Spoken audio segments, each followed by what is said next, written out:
Welcome to the Sports MVT Insider, a platform where we are unrelenting in covering our women in sports. And of course, we absolutely love celebrating those big moments and also some of those small moments as well.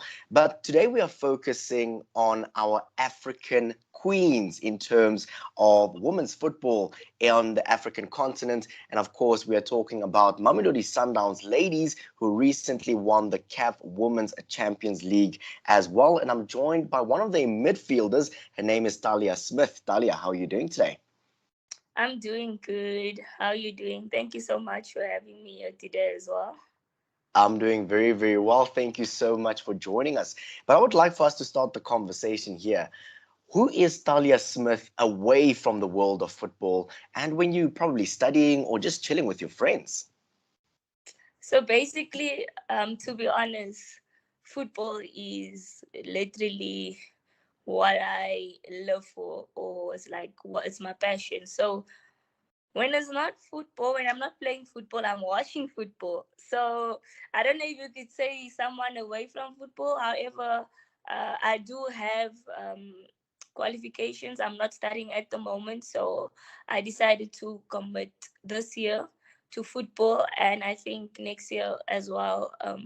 Since I do have my qualifications, I told myself that I really want to commit fully to football because being a student athlete, it wasn't easy, or it's not easy because you have to balance your time between so many things, and just focusing on one thing, football alone, I think for me it actually showed me so much in regards to how much I can give and how much I can put into me as an individual, as a footballer, in terms of improving my game and everything, and going that extra mile, not having to worry about exams or studies or submissions. So yeah, I think that's me. Outside, I do regularly, okay, well, not regularly, occasionally I do chill with friends and family. I also enjoy at different adventures, hiking and just like exploring new things. So yeah, I'm from Cape Town, so we like the adventurous life. Oh, absolutely beautiful. It's so good to know that you're not just a footballer and sometimes you do a few other things as well. But I would like for us to talk about your journey through the world of football. Now, you've gone through the youth developmental structures in terms of football. How important is the development of football in terms of growing the game for women's football in the country? I think is quite important because if you want to compete at the highest level and if you want to compete against the best in the world, the development should start at grassroots. It can't be just a thing of when a player is a certain age. That's when you want to start investing more into the game. So I think in South Africa we are really trying to invest more in the development from grassroots. There's so many initiatives that has been started now, and I think that's very important. I mean, if you can compare, okay, we can't be comparing to the likes of USA, but it's just an example. If you could compare the development structures that side to South Africa, like we are very, very far. Not that we can compare, but it's something we can use as a platform of where we want to be, because the development that side is very good. Like, I mean, for example, I was at the World Student Games in 2019 in Italy, and the USA representative team was UCLA. I'm not sure if you're familiar of UCLA, the university. Yeah, so it was UCLA as an institution that represented USA, and the average age of that team was 19. And I was like, wow. And the football that those girls play, you could see that they've been developed properly.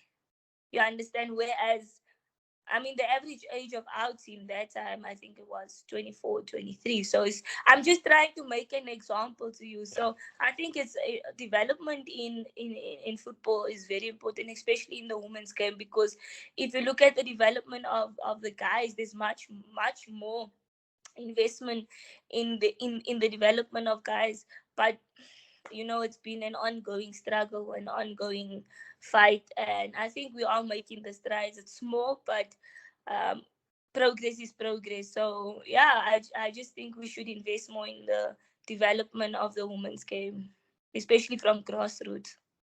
Definitely. I'd like to focus on your growth as well. And of course, you went to the University of the Western Cape and you were a student athlete there as well. Tell us a little bit about your experience as a student athlete, as well as just being a part of such a phenomenal university. So obviously, being a student athlete is not easy. So before I went to UWC, I was playing for one of the clubs back in Cape Town, Spurs Women's Football Club. And I went obviously to UWC because I was starting my studies. I did a BSc in Biotechnology. And it wasn't easy, to be honest. Being a student athlete, you need to prioritize your time. You need to understand that you're a student before you're actually a soccer player at the end of the day. So however, I think my move to UWC was quite a good one. I could say it was the beginning of doors being open for me, because that's also when I represented the university's national team for the first time. We went to South Korea World Student Games, and I also got my under 20 national team call up. So yeah, it's been 3 years of joy, as well as a lot of pressures with the studies and everything. It's not easy. And yeah, but thank God that I managed to finish, and I managed to represent the university as well, with pride on the football field. And we've at UWC, we've also competed quite well. I mean, we won the USAS in 2016, the one that was hosted in Bloem. We won our league in 2016. We also won the Coke Cup. So, and in 2015, I also got the SAFA Cape Town Youth Female Player of the Year. So, it's been amazing. I would like to say, not forgetting after UWC, I also went to Tuks, continued my studies, and yeah, 𝗀𝗃𝗃 is just amazing, man. They have the best facilities you would ever want for a sports person. And uh, just being part of the 𝗀𝗃𝗃 family for me was amazing.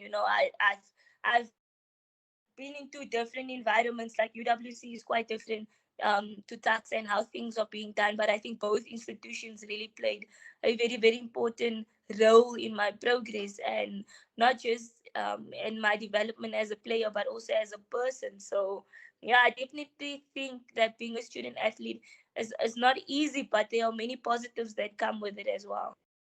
Definitely. I would like to focus on the big move that you made in the beginning of this year. And some might say it's almost pivotal to your career thus far. And that's, of course, joining Mamelodi Sundowns Ladies in the beginning of the year. Tell us a little bit about this move and how important has joining this team been for your career in women's football?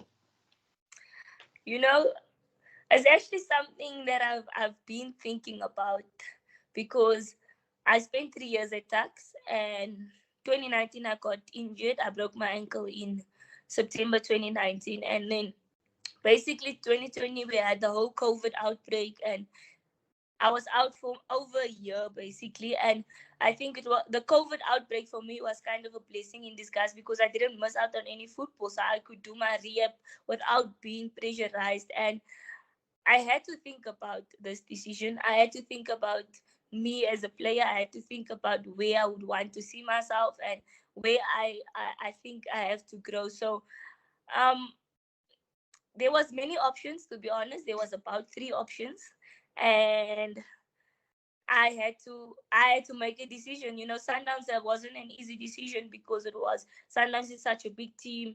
They have a big squad filled with good players. When you see all these things, you ask yourself questions. Are you going to play? I'm coming from an injury. But sitting here today, I think it was the best move that I could have ever made. So first season there at Sundowns, already have 3 trophies in in one season. I don't think I could have made a better move, to be honest. And it hasn't been easy at Sundowns. Obviously, you go into a new environment. Change is never easy, change is very, very uncomfortable, but I think it's a good thing as well, because you don't always want to be comfortable. That uncomfortability actually pushes you. You actually find out things of yourself, and you're like, wow, I could have actually reached this level. I could have actually reached this point, and then you realize, and you think back and you realize, oh, so actually I was actually comfortable where I was at the beginning, you understand?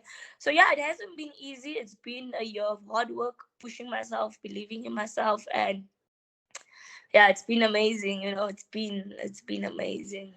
Yeah. Absolutely beautiful. And you mentioned the three trophies, and that's something that one should really emphasize and say, you know what, that's simply amazing.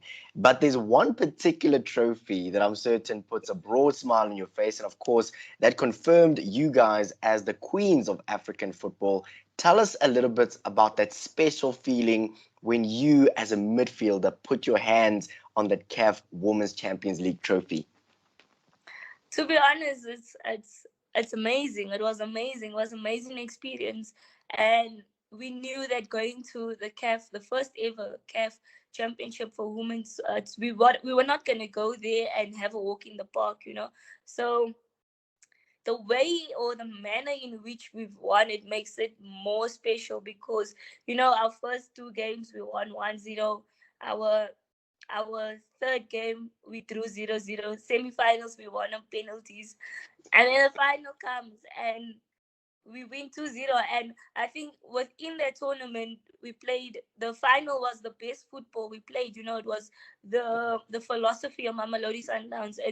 We displayed the football that Mamelodi Sundowns possesses, you understand? Because there was many people complaining. You know how fans are. They were like, yeah, they're winning, but we don't see the style of play that we used to. And at the end of the day, you must also realize that at the bigger stage, and sometimes you need to grind out results at the end of the day. But we managed to go all the way and to be the first ever champs of the first ever CAF Champions League. It's amazing, I don't even know what to say, but yeah, it's really a good feeling. You know that your name will be in the history books forever. You were part of the team that lifted the first ever CAF Women's Champions League. So yeah, it's just really amazing, and I'm just grateful that I got a chance to experience that, and to be playing at the highest level as well. And I think we can safe to say that we're currently the best team in Africa. Absolutely beautiful. And as I would say, you guys are the queens of African football, and we as South Africans are incredibly proud of what you ladies have achieved. You're locked onto the Sport NBT Insider, a podcast for unrelenting coverage of women in sport. I absolutely love diving deeper into the journeys of our athletes, coaches and administrators to get to know them a little bit better than we do.